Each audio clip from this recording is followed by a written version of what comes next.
ఒకటేసారి గ్రూప్ 1 నియామక పత్రాలు దాదాపు 562 మందికి ఇవ్వటం అనేది ఈ రాష్ట్ర చరిత్రలో ఆనాటి ఉమ్మడి రాష్ట్ర చరిత్రలో కూడా జరగలేదు.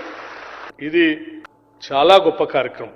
ఈ ప్రత్యేక రాష్ట్రం ఏర్పడటానికి ప్రధానమైనటువంటి కారణాల్లో ఒకటి నిరుద్యోగ యువతీ యువకుల యొక్క పోరాటం, రాష్ట్ర వనరులు,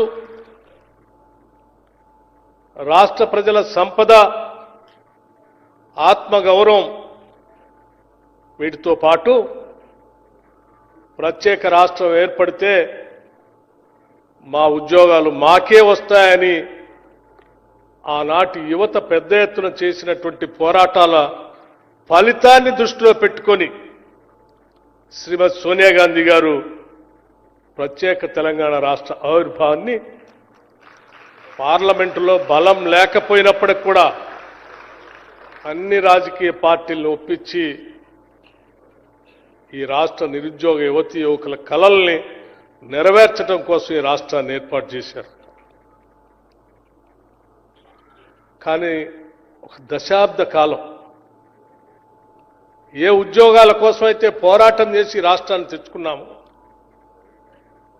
ఆ ఉద్యోగాల ప్రస్తావన లేకుండా, దానికి సంబంధించిన పబ్లిక్ సర్వీస్ కమిషన్ గ్రూప్ 1 పరీక్షలు నిర్వహించకుండానే ఒక దశాబ్ద కాలం ఈ రాష్ట్రంలో ఉన్నటువంటి యువతీ యువకుల వయసు కూడా అయిపోయేటట్టుగా ఆనాటి ప్రభుత్వం గాలికి వదిలేస్తే,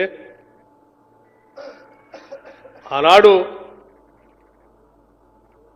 ప్రతిపక్షంలో ఉన్నటువంటి శాసనసభ్యులుగా నేను కానీ, ఈనాటి ముఖ్యమంత్రి రేవంత్ రెడ్డి గారు కానీ, ఈతా మంత్రిమండలి సభ్యులు కానీ 10 ఏళ్లు నిరుద్యోగ యువతీ యువకుల పక్షాన పోరాటం చేశాం. చెప్పాం, ఉస్మానియా యూనివర్సిటీ సాక్షిగా మాట్లాడాం, చట్టసభల్లో మాట్లాడాం.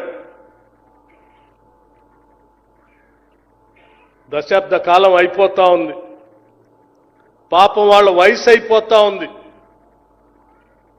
భవిష్యత్తులో పబ్లిక్ సర్వీస్ కమిషన్ పరీక్షలు నిర్వహిస్తే కూడా ఆ పోటీలో పాల్గొనటానికి పనికొచ్చే వయసు కూడా దాటిపోతా ఉన్నారు. కనీసం కనికరం ఉండాలా. ఎవరైతే ఈ రాష్ట్రం కోసం పోరాటం చేశారో వాళ్ళ గురించి